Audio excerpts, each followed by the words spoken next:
Oui, le carnaval donc, a recommencé, disons, après les années de guerre. Et c'est donc Aimé Delruc qui a remonté, donc, qui s'appelait à l'époque la Bicarême.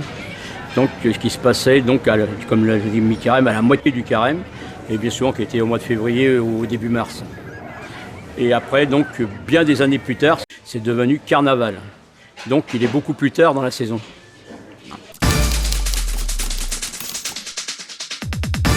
Voilà, le carnaval de Nantes est fait par des amateurs et non des professionnels.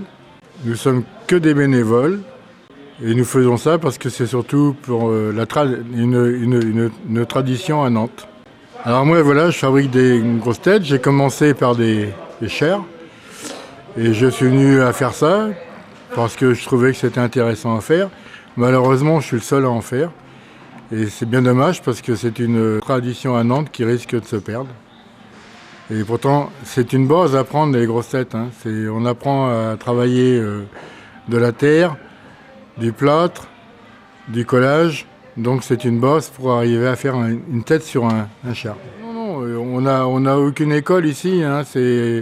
On apprend sur le tas et une fois qu'on l'a vu faire, après, après chacun exprime ce qu'il sait faire. Hein. Mais après, on apporte une touche à nous, quoi. Même sur une grosse tête ou un char, on peut reconnaître chaque chair, quelle équipe a fait telle chair. Ils ont tous une patte à eux et voilà, on reconnaît comme ça. Vous savez, nous, moi, je vais vous dire, on nous donne un thème. Et puis après, chacun cherche à ce qu'il a envie de faire. Chacun travaille par équipe, à ce qu'il veut faire. Alors, moi, les grosses têtes, j'essaye de me coordonner avec un chair, de façon à ce que ça corresponde à peu près à un thème. Pour faire une tête, alors, il faut un certain temps, sauf qu'on ne compte pas le temps, parce qu'on travaille par étapes. Combien de temps que je mets en collage pour faire simplement la tête? 2 jours. Mais après, les mains, ça peut être fait en 1 heure ou 2 heures. On ne compte pas le temps, surtout. C'est la première chose qu'il ne faut pas compter. Par contre, il faut se faire un planning, se dire, voilà, je commence à telle époque j'ai fini les têtes, à telle époque j'ai fini les corps, pour qu'à la fin, il nous reste suffisamment de temps pour arriver à les peindre. Ça, c'est important, le planning.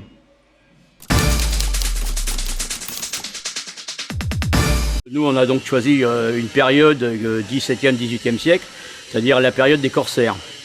Donc l'époque de Jean Bart, et donc Surcouf qui était après lui, bien après lui, donc dans les années 1800. Donc on a choisi ce thème-là qui est pour remonter le temps, disons à notre manière. Alors sur ce bateau, il y a beaucoup de choses. D'abord, il y aura donc le capitaine, donc, ici, là, à bord, où je suis, qui est donc Jocelyne, qui est la seule femme de l'équipe, donc qui travaille avec nous depuis le début de l'année, pas plus comme tous les ans d'ailleurs. Et autrement, il va y avoir donc des enfants qui seront de chaque côté. Et il y a 2 canons qui lancent les confettis, que vous pouvez voir, qui sont juste derrière vous. Et là, il y aura donc 2 personnes à chaque canon pour propulser les confettis par-dessus la rambarde. Et autrement, vous avez des personnages humoristiques. Derrière, il y a des rats, comme ça se passe à bord des bateaux. Et devant, vous aurez un perroquet qui sera en tant que vigie. Et sur le devant, vous avez 2 marins, un peu bizarres, qui sont dans des tonneaux. Enfin voilà. Là, ce que je suis en train de faire actuellement, le bâton de berger du pharaon, qui va aller dans les mains de la momie qui est à l'intérieur du temple. Donc la momie qui aura des parements justement de pharaon. Alors nous, on a décidé ça de traiter sur l'Égypte antique. Donc on revisite l'Égypte antique avec, donc à la base, l'élément principal, c'est le sphinx qui a perdu son nez. C'est pour ça qu'il va avoir un gros pansement au milieu du visage. Et il aura en même temps des outils d'archéologue. Ce qu'on essaie de représenter sur le char, c'est une découverte archéologique. Donc voilà, d'où les outils, les trésors de pharaon qu'il aura juste devant ses pattes. Et à l'arrière, donc un temple avec une momie qui aura les parements de pharaon. On a pris un sujet classique mais qui fonctionne bien. Donc, Voilà, nous on est là aussi pour s'amuser, donc on a pris vraiment un thème qui permet à la fois d'allier des beaux costumes, un beau char avec des couleurs. Voilà, ça on est sûr de ne pas se tromper là. Et nous avons choisi un thème qui nous convient à nous deux, le thème des années 70, donc l'époque la plus contemporaine en fait du carnaval. C'est que notre deuxième char et évidemment là on a un petit peu... on n'a pas de soudeur, ce qui fait qu'on a tout fait en bois à l'intérieur. Et c'est pas toujours très simple.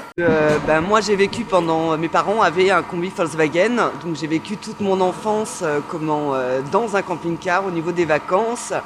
Et lorsqu'on s'est posé la question des années 70, tout de suite l'idée du combi Volkswagen nous est venue.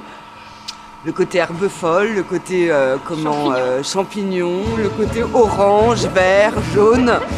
Donc on a repris le combi Volkswagen, l'attente des années 70 qui est derrière le char. On a essayé de prendre quelques images comme ça figées qui nous rappelaient notre enfance. Voilà. En fait.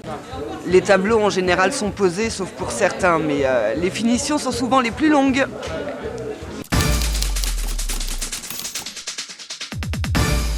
Donc on a eu cette idée, j'espère merveilleuse, de faire les visiteurs avec Jean Reynaud et Jacques Clavier. Donc il y a un bon sujet là-dessus, c'est assez désopilant à la construction. La base, donc c'est l'attaque de la 4L de la Poste. 4L de la Poste, avec Jacouille qui prépare son élixir. Une petite étiquette PO, donc il y a un parallèle entre les deux périodes.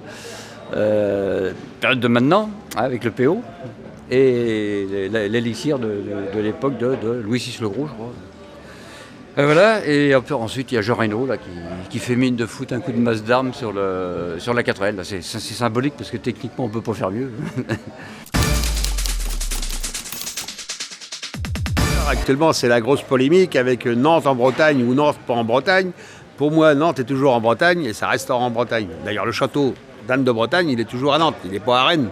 Donc, c'était le moment ou jamais. Alors, en musique, on va mettre du Gilles Servat. Puis, il n'y a pas que c'est du Gilles Servat, il y a aussi Triane, et puis que des paroles, des chansons avec des paroles qui font bien rappeler que le pays nantais fait partie du pays breton. Donc, on fait des mouvements. Là, le personnage du roi, on va faire la révérence. Avec un vérin électrique et avec un vérin de caravane, un petit vérin hydraulique qui pousse derrière, parce que vraiment le vérin n'a pas la force de tout retenir. La reine, par elle-même, va juste pivoter sur son axe, pour ne pas rester immobile, je veux dire. Cette main noire, comme ne touche pas à mon pote, avec l'hermine qui est cambrée comme quand elle est prête à bondir. Et le Gouénadu, par contre, est blanc et orange, et autour, c'est marqué « Ne touche pas à ma blanche hermine ». Parce que ça nous est arrivé d'aller faire de carnaval à Pornichet, avec des chars du carnaval de Nantes, où il nous fallait 7 heures de route pour se rendre à Pornichet, avec tous les inconvénients que ça pouvait occasionner, c'est-à-dire contourner les ponts sur la voie rapide, enlever des glissières pour pouvoir passer, enfin, etc. Vous voyez, un petit peu toutes les péripéties. Et remonter des choses là-bas qui avaient cassé en route. Et en même temps, on se faisait pas un plaisir, mais il y avait des gens qui étaient pas très contents de nous voir parce qu'on coupait les fils téléphoniques en passant.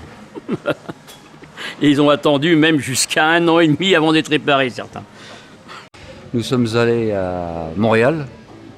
Ça a été pour moi un grand événement. Il y avait quand même 350 000 personnes dans le public, avec la télévision en direct.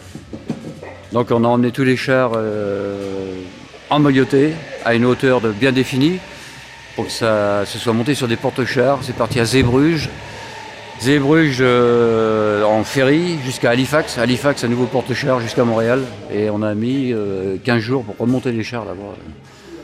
On est parti à 17 au départ pour faire le boulot. Je pense que c'est un truc qu'on a fait une fois dans notre vie, on ne le fera pas deux. Ça. Tout frais payé, avion, hébergement, du grand art. Quoi. Donc ça a été quelque chose de grandiose, pour moi.